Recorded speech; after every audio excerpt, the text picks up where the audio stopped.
Welcome back to another week of Instigating with Clarkie and Drury, brought to you as always by our friends at Cool Bet Canada, the Listowel Squash Courts, Listowel Vision Care, and See the Game. Ryan Drury alongside Chris Clark, and we're very pleased to be joined by David Watkins, the former VP of Business with the Argonauts. He also worked with the Ticats, so who better to have on leading in to the Grey Cup? How are you, Waddy? How's it going? Well, I'm excited. This is a great time of year. It's like Christmas for CFL fans, when it gets to be Grey Cup week. And when you see the costumes that some fans wear up to Grey Cup, you'd swear that, Santa paid a visit. It's just a great coming together of the country still after all these, 100 and some odd years that the Grey Cup's been played. I can't wait. And it's in Regina, as we know, this year, and the weather today in Regina was bitterly cold, but it is supposed to warm up. I was hoping for a kind of a cold one. What's the coldest one you were at? I remember one in Winnipeg back in the, 90s, but what was the coldest one you remember? 1991. I've got stories from every year that, I attended Grey Cups, and I've been at over 30 to give you an idea. There are a lot of memories. But in 91, it was minus 13 at kickoff, and it got cold after it got dark. It got colder after that. And there was, we had a cornerback by the name of Reggie Pleasant who got frostbite in his feet that day. That tells you how cold it was. And imagine kicking the ball when it's that cold. It's just like kicking a rock, right? You shudder. But I attended a game in Regina that was one of the coldest I remember too. And there I remember I was going to try and light a cigar in the stands, and it just wouldn't light because it was so cold and windy. Tells you an idea of how cold it can be at the Grey Cup. And the one in Hamilton I remember too, with Doug Flutie and Pinball in the Snow Bowl. I guess you've heard the Buffalo Bills have moved their game this week because of a little bit of snow heading their way. But that snow game in for the Argos in Hamilton was a neat game too, wasn't it? They won that one. The great thing, that was 1996, and the great thing about that was the Argos got to use the Ticat dressing room for that one. So. Perfect. That's special. That's special. Now there's one guy I wanted to bring up because he's friends of yours and mine. And I think he's been there as long as, I can remember. But he's in charge of making sure these guys stay warm. And he's in charge of making sure these guys have the right footwear. Probably the busiest time for him. But Danny Webb, the equipment manager, he just keeps going. And still there now. I'm sure he's in Regina right now. But wow, it can make such a difference, though, can't it, Waddy? He is the master. And, when it comes to equipment in the CFL, those guys are just as important as a quarterback because they've got to make sure the footwear is right for the conditions. And I remember he took us on arrival in Winnipeg in 91, took us immediately before the bus even got to the stadium, took us to the Army surplus store where we loaded up on snow boots and leather mitts and all the stuff to keep guys warm through the week. So he's the master. He's brought out broom ball shoes. I think that was another one of his tricks. I don't think he's ever thrown them out. Those shoes are probably falling apart. They've been around in his trunks for so long, but he's still got the broom ball shoes, I think. Oh. Unbelievable stuff. We're chatting with David Watkins, the former VP of Business with the Argos, also spent years with the Ticats. And I got to ask you, Waddy, this is a really intriguing Grey Cup matchup. We're talking about a real powerhouse, almost a dynastic team in these Winnipeg Blue Bombers that have just gone back to back to back Grey Cup appearances now against a really talented, kind of stingy Argonauts team that has kind of had to bite and claw their way there. What do you see happening in this game? Like, do the Argonauts, they're obviously the underdogs. Do they have a shot to win this? And how do they do that in your mind? They have an almost unstoppable force in the two running backs they've got. Ouellette and and Andrew Harris, of course. And when you get those two guys together in the same backfield, you saw some of the benefits that they ran Ouellette out of the backfield as a receiver, and he's fast as well as huge, and so is Harris. You put those two guys together in the same backfield, they are built for cold weather. And I don't want to underestimate Mike O'Shea's preparation, because he is himself a master of defensive strategy. I think he'll be up for the task, but I do think the Argos are built for this game. And Andrew Harris, being a Winnipeg native, played for the Blue Bombers. Like, you being around these guys, you know that some of the guys carry a little bee in their bonnet when they have this kind of opportunity to go in there and prove a team wrong, don't you? Yeah, that's absolutely true. And, they're great individuals too, as well as being, fine, upstanding Canadians. They are both guys who have a great attitude for the game, and just watch out for the Boatmen on Sunday. That is my betting interest, I'll say. I like that. We're on the Argos simply because you said so. So we're gonna call our friends at Coolbet and make sure they know we're on the Argos. Go Argos! All right, I have to ask you though, Waddy. Look, you've seen a lot of really good CFL teams, great CFL teams. You've been involved and worked for great CFL teams over the years. Put into context for us, if you can, just how good this Winnipeg team is, because they've gotten all the plaudits, deservedly so. They had an unbelievable year last year. They are a powerhouse. Let's be honest. Just how good are they? Well, the Ticats have a good knack in getting rid of players who end up being stars for other teams. And when I say that, Zach Collaros is an excellent quarterback. I will tell you that it is hard enough to repeat as Grey Cup champions. And that is another thing I think on my side.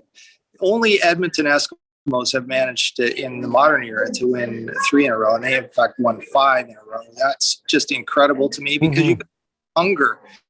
And I think Mike has coached that hunger with that team. I'll talk with bravado about the Argos, but don't count out the Bombers. It's going to be an excellent game in my mind. That I think Winnipeg's going to go for 3, and it's, every game that they played this year has been, I think, symbolic of the type of hard-nosed team that they are. They are a good team, but let's not forget, if it wasn't for one of the most boneheaded plays in CFL Grey Cup history, Hamilton should have won that game last year. That goes right down to La Police having too many men on the field in Saskatchewan one year. But, the guy who I want to watch too this weekend is a guy who played for Hamilton and been in, I think, 3 straight Grey Cups too, is Brandon Banks. I don't think the Argos have utilized him a lot this season, but boy, he really got a lot of action last week. And I think they'll be looking at him to be the breakout guy too on the receiving core. How about that catch that he made off his shoe tops? That was incredible. Yeah. And upon further review, they still called it a catch. That was incredible. He's, I think, you were talking about a bee in his bonnet. I think he's got that bee. He wants to win the big one. Never won it in Hamilton. Hamilton hasn't won it since 99. I'll just, make a point of mentioning that again. And I think Brandon Banks is going to be up for the challenge on Sunday. Yeah. Waddy, I have to ask you before we let you go. We know you got a show to go see, and it's going to be a show on Sunday. It's going to be a great Grey Cup. We can't wait.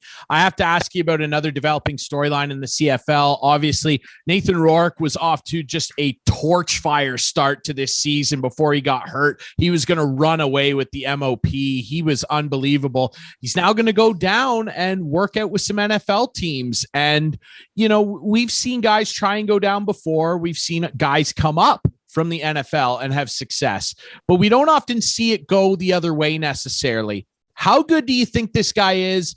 And does he have a legitimate shot at cracking an NFL team? Because frankly, I'm watching a lot of NFL games this year and I'm seeing some terrible quarterbacking. I think he might have a legit shot, Waddy. Do you? I do think he does have a shot. He's an excellent quarterback with age on his side, right? And that's a big thing for NFL teams to get those guys, from the, early point in their career. So I wouldn't count him out. There's something to be said about athletes, and he's obviously an excellent athlete.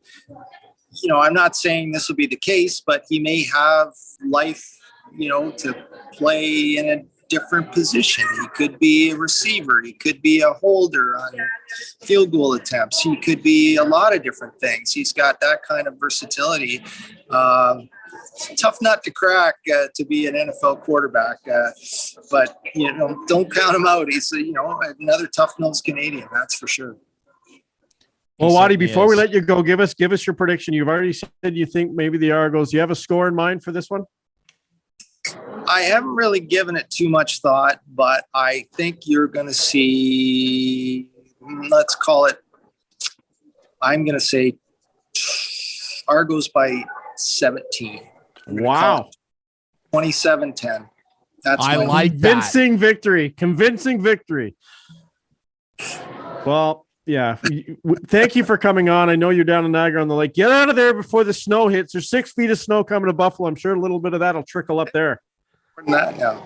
Anyway, thanks, guys. Thanks for having me on. Waddy, thanks so much, man. All right, we'll take a quick break on the show. When we come back, a lot to talk about, including a great tribute to an all-time great Maple Leaf in Boreas Salming, an emotional night at Scotiabank last Saturday, and of course, emotion for Blue Jays fans. Teoscar Hernandez traded away to the Seattle Mariners. Lots to touch on next here on Instigating.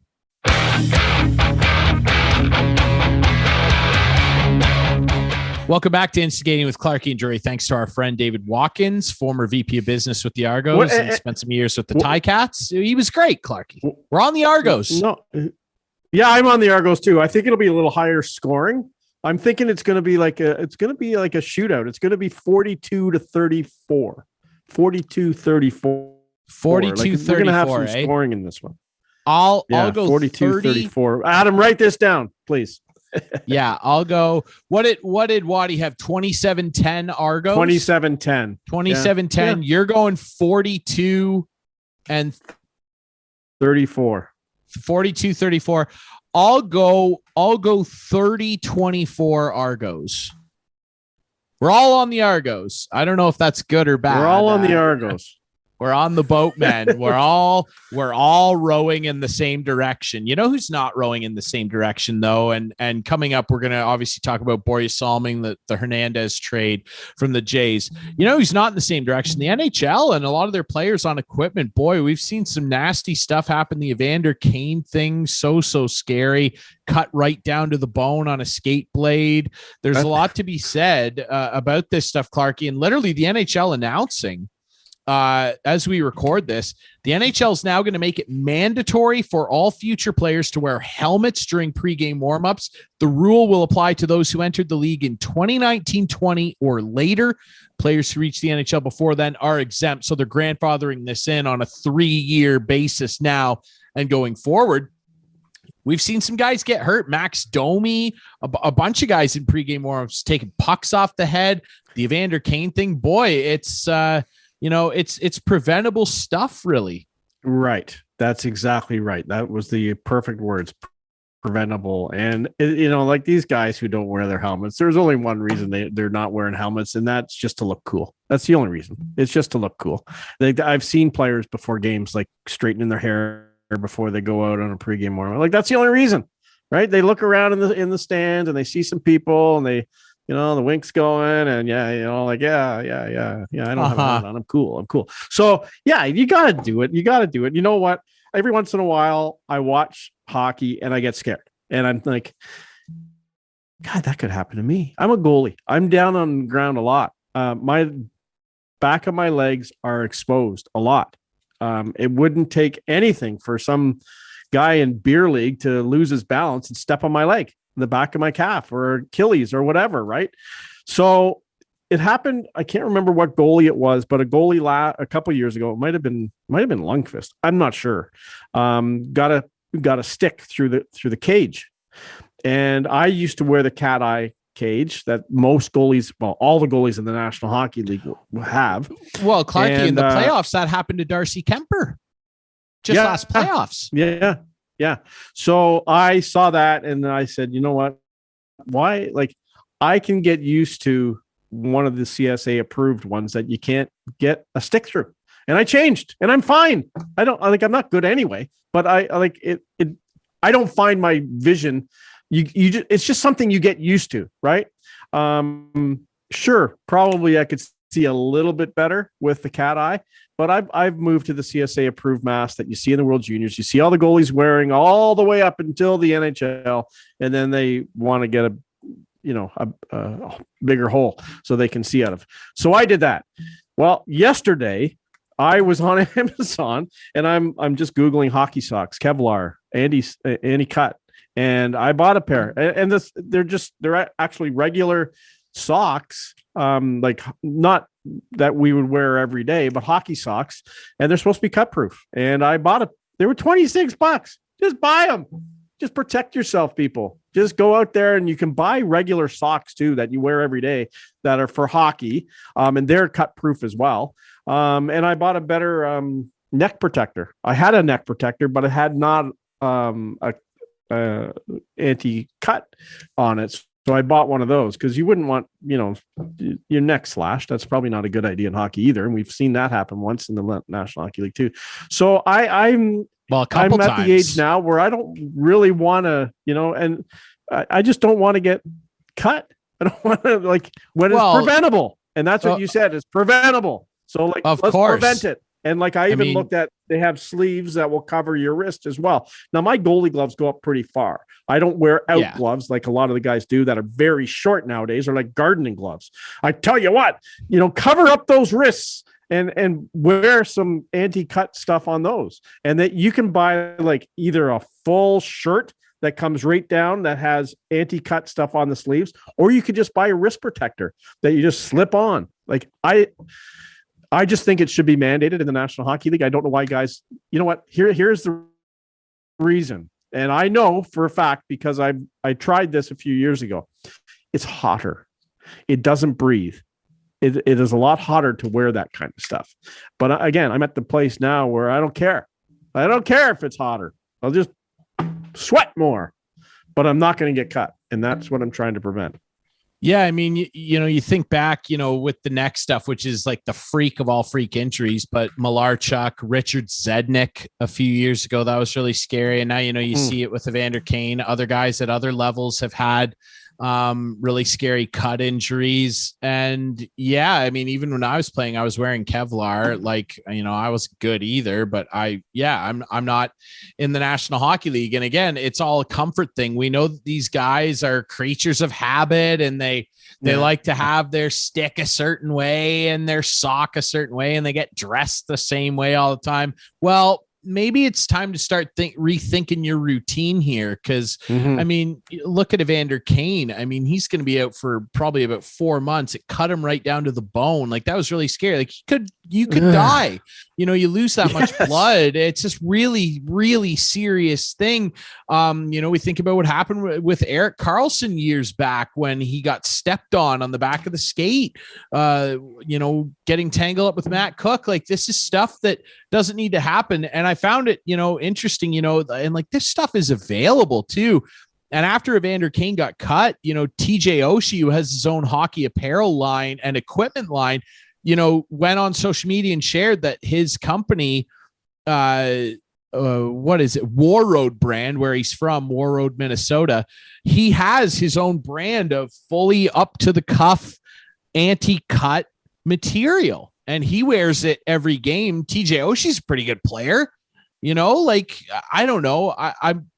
I feel goofy, telling grown men what to do and not to do as they play this sport. And it's just that not only here's what bugs me.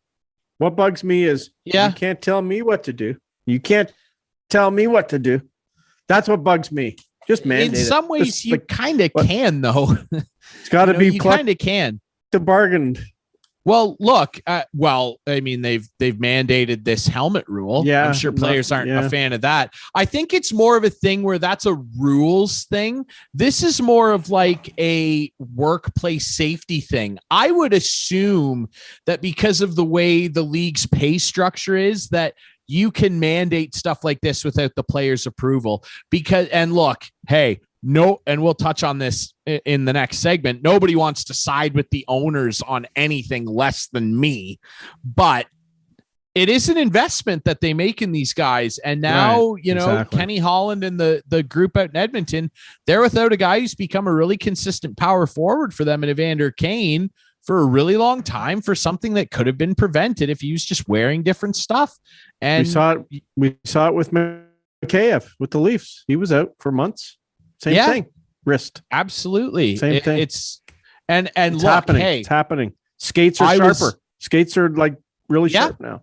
Everything's more advanced. And look, I was a guy too that liked the shorter guard on your glove itself. I like the shorter guard. Guys like to, they handle the puck a certain way, and that's fine. You don't have to have the big old school Cooper, Bobby Orr wore one's right up to his elbow. Yeah, thanks, Grapes. But that was in 1971. You don't even need that. You just have the Kevlar thing. Well, he didn't get cut. He had a bunch of other unfortunate stuff. But look, you can have that material. It goes right up, hugs your wrist. Evander Kane got cut right down along here for our viewers. And, if he's wearing this stuff, he's playing. Mm-hmm. He's playing tonight, folks. Mm-hmm. I agree. I just think that it's gotten to a level here where it's a little unnecessary. There's something else I just want to touch on quickly that's unnecessary. Clarky, I know it's your favorite sport in the world and you're really excited to watch the World Cup. If you're talking about soccer, the whole thing is unnecessary. Well, you know what? For the first time ever, I agree. In my lifetime, yes. I don't think that they should be playing. I just don't.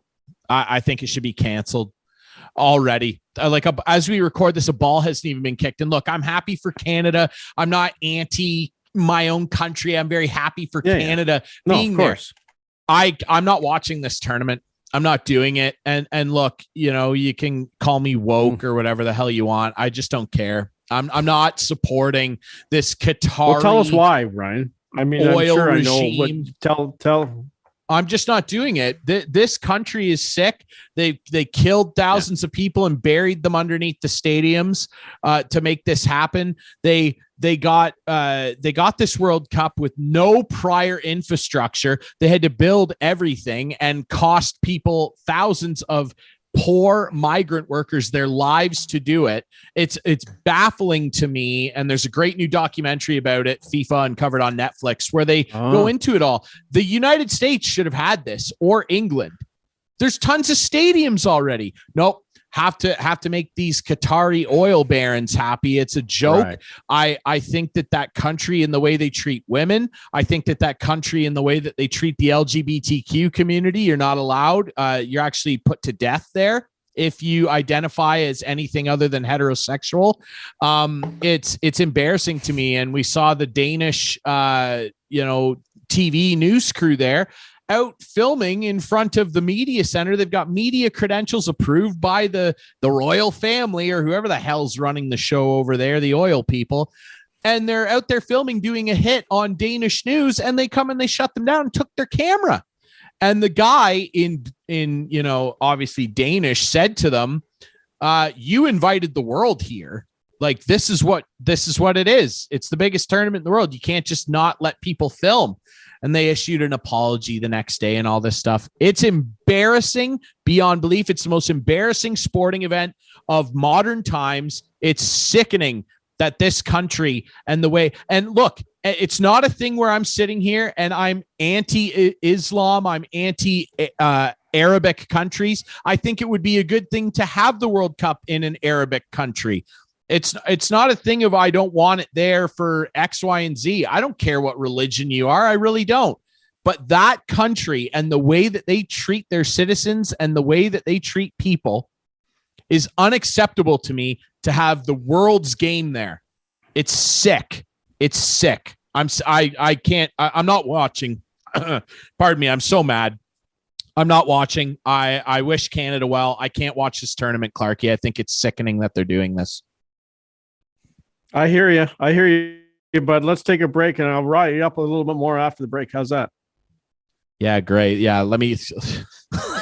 Perfect. Yeah, I'm going to avoid energy drinks for the next week. Perfect. I'll just get Clarky to spark some anger. When we come back, though, we will talk about some serious stuff. Obviously, Borje Salming getting a much-deserved recognition of his life and career as he battles ALS bravely at Scotiabank Arena last week. And, of course, Teoscar Hernandez, he's no longer Blue Jay. That's coming up next on Instigating.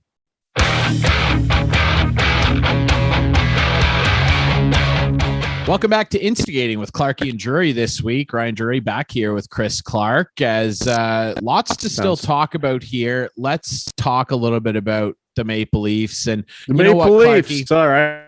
Let's talk about your Maple Leafs because you know what? Yeah, we like to talk about the team a lot. We're in Southern Ontario here. We can be pretty harsh on them. And rightly so. We can be pretty harsh on these guys. And hey, they bring that on themselves a lot of the time.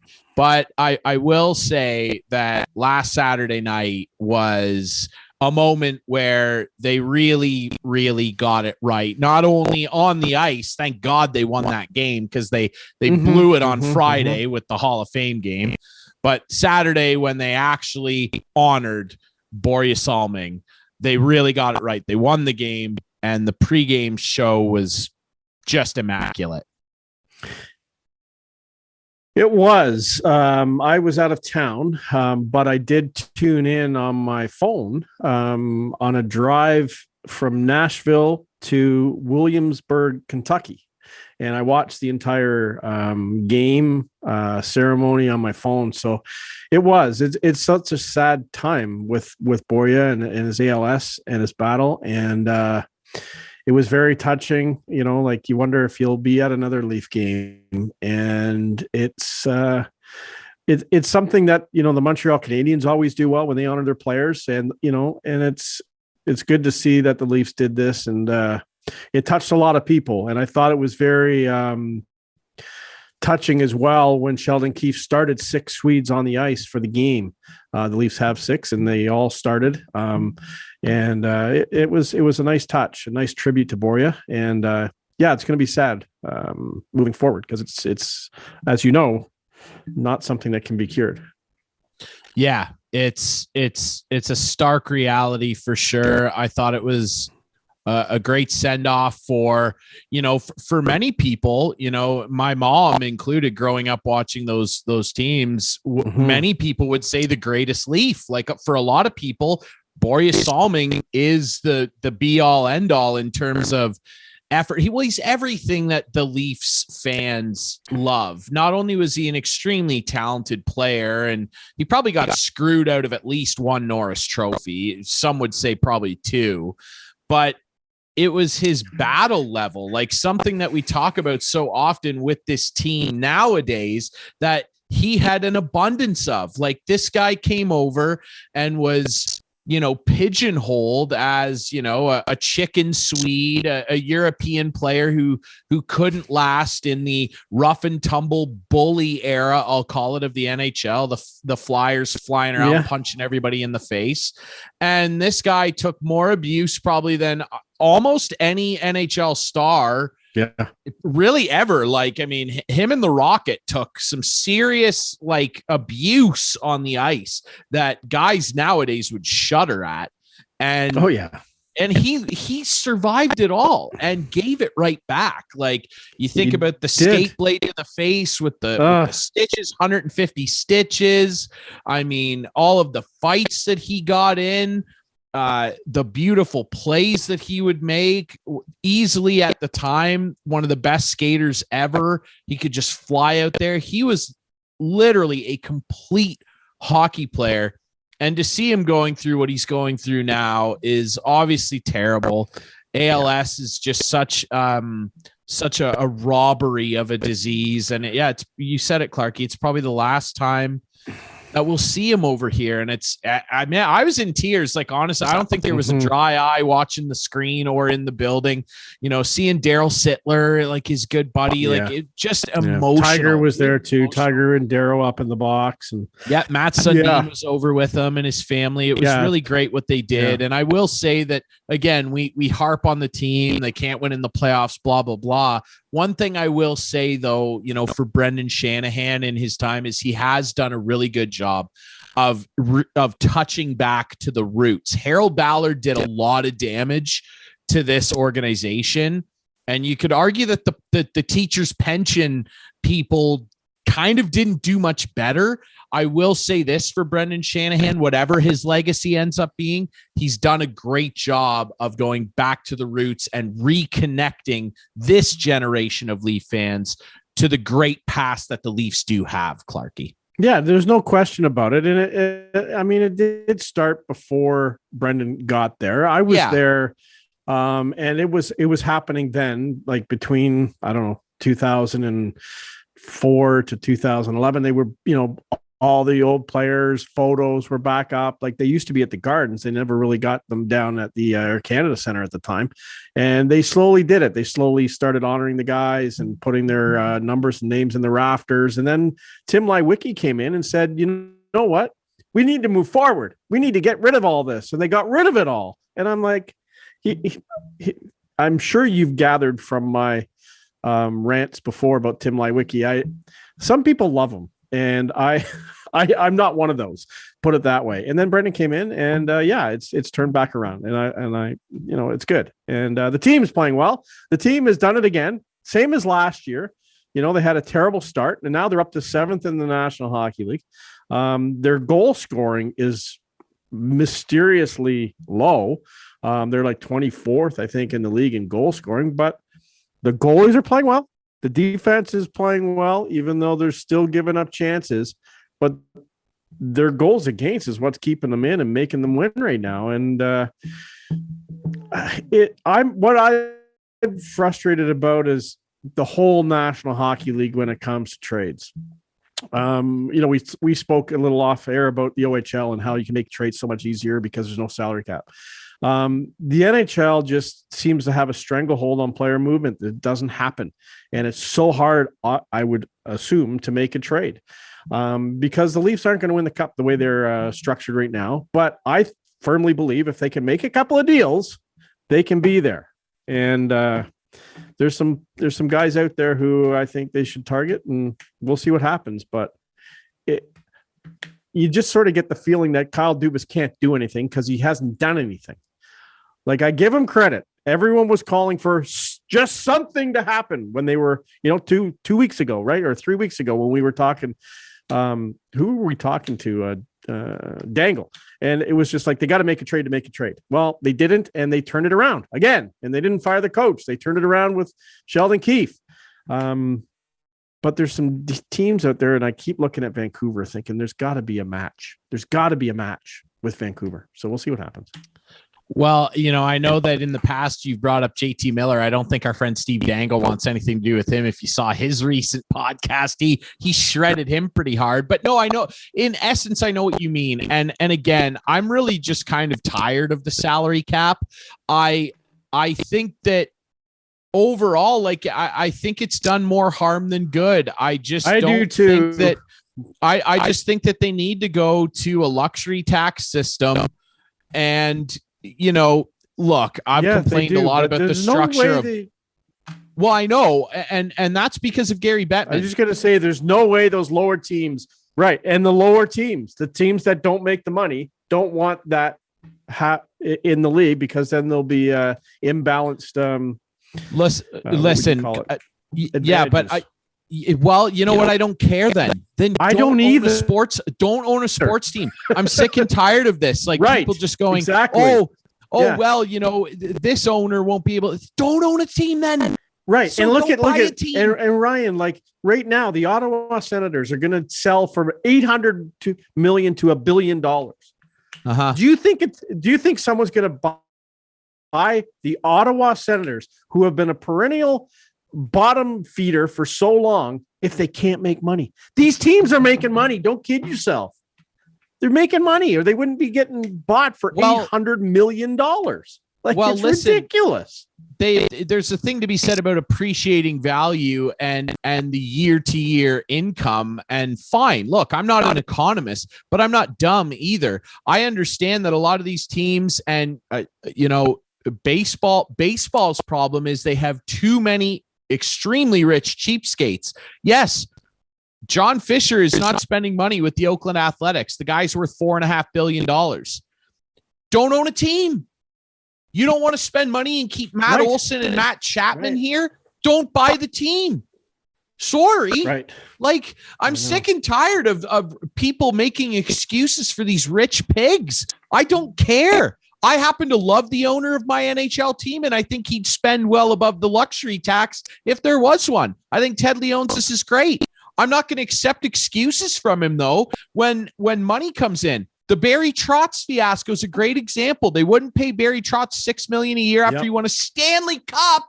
Right. But they had to pay, and I can't even remember this guy's name. They had to pay the then Washington Nets coach $10 million a season. The Washington Nets suck, or whatever they're called, the Wizards. Who cares? No magic there. You're not the Bullets anymore. I know that much. Well, they should take a bullet to that franchise because it's an embarrassment. Is what it is. And they had to give this basketball guy who what a whiz he was, pun intended, $10 million. Can't give a guy that just won a Stanley Cup $6+ million to stay. What a joke. So I'll even take my own ownership group of the team I like to task. I don't want to hear this anymore. Oh, well, it would disadvantage the Carolinas and the Arizonas. Arizona's already at a disadvantage. They play in a 5,000 seat stadium. Sandy's upset about it. Sandy wanted to make an appearance today. They should move them here. You know what? I'm even on board with you. Make them a second Toronto team. Call them the Toronto Sandys. I don't care. Just anything but this junk. Oh, yeah. Luxury tax would put Arizona at a disadvantage. They're at a disadvantage now. Right. Like, Gary. I know. Hello. It's not. I'm in a bad mood, guys. I'm in a bad mood. I can't do this anymore. I'm sick of it. And I agree. You got me on a tangent here. The movement and lack thereof ability to make a movement is lame, and it's not fun for anybody. Like, and everyone seems to be wanting to wait for the trade deadline or whatever. And it's like, and then nothing happens. Or a guy moves for way too much, and it's like, it's not fun anymore to watch and follow National Hockey League. They've taken the fun out of it. I used to skip school on trade deadline day. My friends and I would all skip school and like order pizzas and just watch, because usually something would happen. The way it is now, it's just like, and hey, there's still lots of trades. There'll be like 50 trades, but like 12 of them are AHL deals, and like for a fifth defenseman, because it's all teams can do to get a guy, and it's just so annoying, and it's not entertaining. You know what sells? You know what? The NFL. I know it's unfair to compare them, but you know what? And the NFL has a salary cap, but you know what? Good teams that are perennially good sell. For 25 years, everybody wanted to beat the Red Wings. The Red Wings were like the model franchise. It was like an accomplishment to beat them, particularly in the playoffs. NFL, for 20 years, the New England Patriots ran everybody's show. And as much as people that aren't Patriots fans, I am, of course, one. As much as people that aren't Patriots fans didn't enjoy that, you can't say it wasn't entertaining. And God, the block parties that would occur when teams beat the Patriots. The Buffalo Bills would have block parties for 2 weeks when they were really bad. They might still be bad. When they were really bad, it was an accomplishment to beat the Patriots. The whole country would be cheering for teams to beat the Patriots. It was entertaining, wasn't it? Like in the NHL, we can't do this. Now, I want your opinion on this. I want your opinion on this, because Kyle Dubas might have some room to do something, because it's unfortunate, but Jake Muzzin, I think Jake Muzzin is done playing hockey. Oh, yeah. I'm not going to tell anybody what to do with their life, dude. But when you start saying things like cervical spine injury and multiple concussions now, I think it's time. Bad. And it is really too bad. Warrior, but just a good player and a guy who wanted to be a Leaf. And it's sad, but they're going to have that money now available to them on LTIR, and they're going to have some money to do something, and they have to. They're like, oh, he's going to be reevaluated in February. I'm not going to tell a guy what to do. Just move on because I think it's over. Yeah. I just don't want to see this guy on the ice again, man. That's too scary. You've got 2 cups, play with your kids and hang out, get into coaching, Jake Muzzin. Who knows? Yeah. He's got a future in hockey if he wants it. I just don't think it should be on the ice. And the Leafs are going to have some room here. They're going to have some wiggle room. And I don't know what they're going to do. Everybody wants them to add a defenseman. You mentioned their goal scoring right now. Nick Robertson is not where they maybe hoped he'd be at. Their left wing is, I think, the lowest slot left wing scoring in the league right now.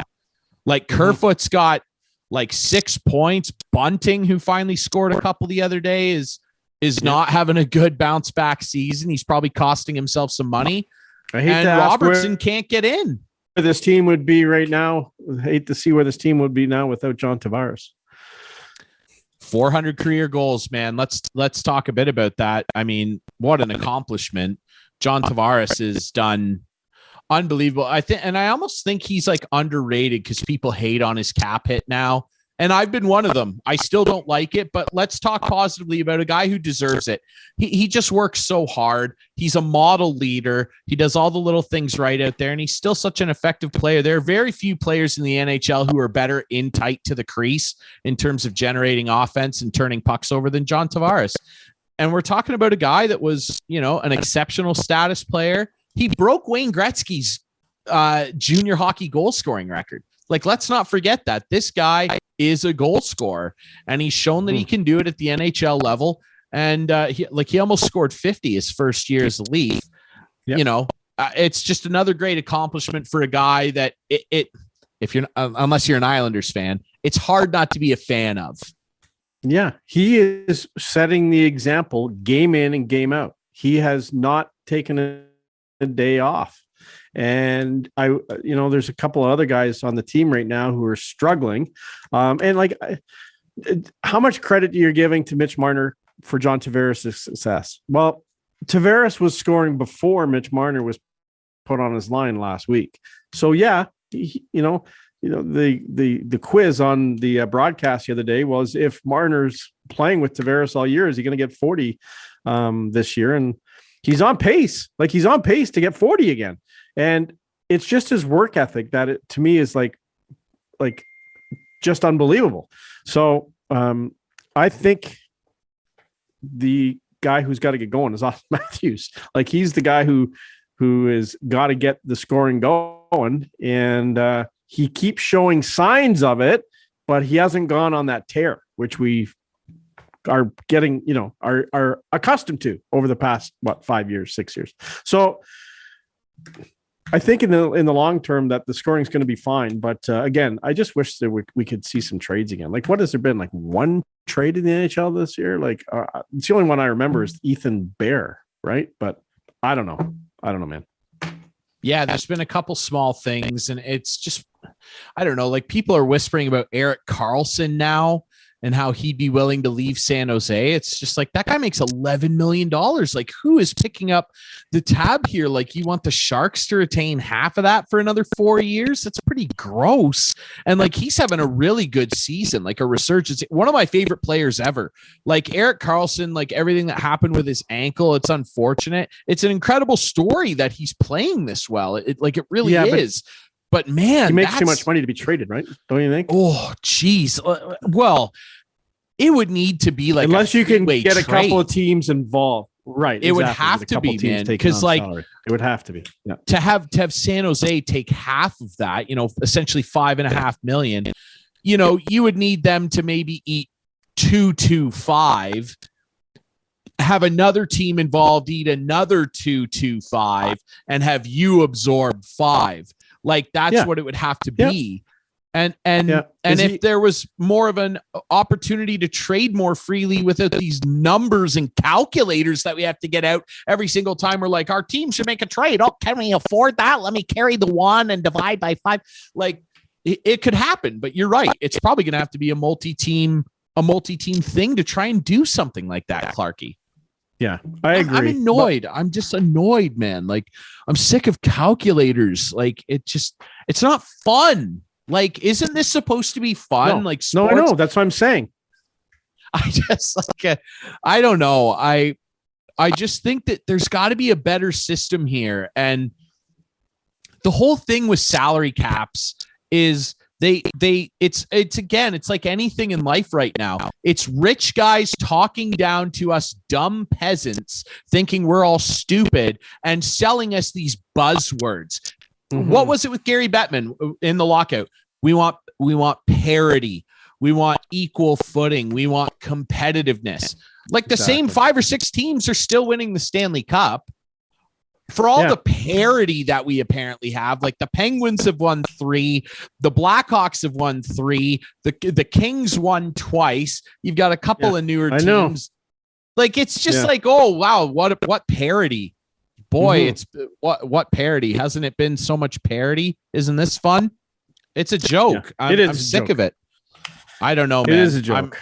I'm really getting sick and tired of it. Anyway, let's talk a little bit about this Buffalo Bills thing. I'm so taken aback by this. Like apparently there's going to be too much snow in Buffalo this weekend. And I'm interested. I really would like to reach out to our friend Jake Bullemoss with our great sponsor CoolBet and get his thoughts on what this might do to the line. Because the weather is an extreme factor in Buffalo. And just last year, Buffalo, New England played in legitimately a blizzard. It was like Old Man Winter slapped everybody in the face. It was brutal. And now there's going to be too much snow. There's going to be too much snow, and they're moving their next 2 home games, apparently, to Detroit in a dome. I hate this. I think it's junk. Has this ever happened? Have the Bills ever moved a game? Like, this. I this can't remember it in my lifetime. We're sort of fresh on this.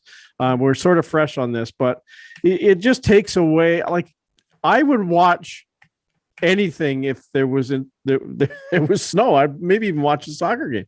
But I mean, I would watch, like, there was no question in my mind I was going to tune into that Buffalo Bills game because there's nothing like watching a game in the snow. Like, I'm hoping, we talked to Waddy in the first part of the show. Like, there's nothing like snow for a Grey Cup. Like, he was involved with that, as we mentioned, that Grey Cup back in Hamilton, I think, when the Argos won. So, like, it's just, I think if it wasn't calling for 6 feet of snow, they're calling for 6 feet. They're not calling for 6 inches. Between Thursday and Sunday, they're saying they could get 6 feet of snow. So I understand the roads will be closed. People won't be able to get out, but people would walk to Orchard Park in Buffalo. They would. They would walk if they had to get to the game, right? Chris, we're talking about a fan base that actively throws themselves through tables. Right. That's what I'm saying. They would walk. They would get to the ballpark. They're not going to walk to Orchard Park. You know what I mean? But and listen, man. They always make it, these meteorologist guys, they always make it sound so much worse than it is. You're right. You're right. You know what's going to happen, man? Let's do an over and under. Set the over under, and I'm going to tell you, let's get the CoolBet over under on how much snow they're going to get in inches. I should text Jake right now and get that as a bet. That's a bet. So let's do it. They're calling for a max of 72 inches of snow. Correct. 6 feet. I'm going to set the over under at 33 and a half. I'll take the over. You're going to take the over. I'm going to take the under. That's only 33 I'm taking the inches. under. So that's just under 3 feet. Yeah. So these guys make it always sound like it's going to be way worse. Like we're going to get this apocalyptic storm. Yeah. You know why? I'm actually going to take. Because here's why. Here's why, Ryan. It's obvious why. Because everyone's going to go on their app and look, and they're going to get millions and millions of hits. It happens here in Southwestern Ontario as well. Like, hey, Owen Sound, Listowel, Goderich, Exeter, London, we're all going to get it too. We're not going to get lake 6 effect feet, snow. We're going to get 1 to 2 feet. And then, we didn't get it. Oh, yeah, no. Well, the wind was blowing the wrong way. Well, then don't tell us we're going to get it. I'll say this. Look, I'm going to take the under on 33.5 inches. I'll actually give you a number. I say max they get 18 inches. It won't be near as bad as they say. I'm going to say they get like 18 to 20. It won't be near as bad.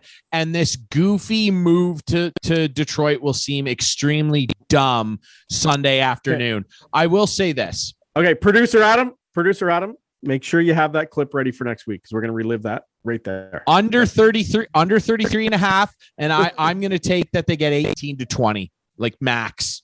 It's not going to be that they'll bad. Have 4 feet. They'll have 48 inches. 48 inches. Okay. So we're on very good. We should be on diametric, exactly. Thoughts here. This is instigating. Teoscar Hernandez, man. Wow. And I'm not surprised given where he is in his arbitration status. He's going to be eligible for about 14.1 million. Seattle will be happy to pay him that, I guess. And then he's a free agent. He's 30. Let's just be honest about this guy. We all love Teo. He's a great power hitter. Let's just be honest about this guy. He strikes out a lot. His walk to strikeout ratio over the last couple years, out of 136 qualified hitters, he's 130th. This guy strikes out a lot. He does not walk. He either hits a bomb or he strikes out. Now, that said, we all love him. Electric player. He seemed to always step up with a big home run. Not a very good defender. Like, let's just be honest here, and you can look at the stats. He's not an average defender. Average. No. Average. He's not terrible. He's not a gas can out there. Yeah. But he's not an elite defender. You can look at his baseball savant page. Yeah. It's sad. I will say this. I still am having trouble being convinced that this trade is fair. Now, Eric Swanson had a great year last year, a career year. You know what he was like before that? Not that good. Right. And this kid that they got in the deal, Mako, the prospect, injured all the time. Nate Pearson 2.0, and he doesn't even throw as hard as Nate Pearson. He's injured constantly. Now, if Eric Swanson can step in, who, by the way, is, again, not a guy that throws heavy heat. His fastball is about 94, tops at 95, throws a wicked splitter. Fine. And he's got a high whiff rate. He's got a very high whiff rate. And good. Yeah. Fine. I still don't think that's worth a potential 30 to 35 home run hitter if he's healthy. I'm sorry. I just don't. And I don't want to hear. Go ahead. No. We're on the same page. I totally agree. Like, you're trading a starting outfielder for a relief pitcher that very often don't have very good seasons back to back. You can pick these guys off trees in the off season usually, and some pan out and some don't. Like, load them up and see who pans out. Like, I want to give these guys some patience here, and we'll see what happens for the rest of the off season. And hopefully, I just ripped the NHL for trades not happening. So I'm happy that they're trying, and they have to do some tinkering. There's no question about it. This team wasn't going to win either. So let's see what happens. But when I first heard they got him for these two guys, I'm like, what? They traded Teo for these two guys? Anyway, you know what? We'll see. We'll see. We'll have to wait and see. I guess they moved Springer to right, and they bring in someone because Tapia was designated for assignment. So it looks like he might be gone too, but he's gone. He's gone for sure. And they need to diversify their offense. Ross Atkins said that, and I agree. They could use some more left-handers. Is that Andrew Benintendi? Do you play him at center? I would love, and there's rumors, and I do just about anything to get this guy, Brendan Nimmo, a former Met who is an elite defender and a good lefty. Like, let's get this guy in here. I do not want this to turn into a classic spin of, we wanted to save some money and everything. I don't care about saving money. You're Rogers. You're the fourth richest ownership group.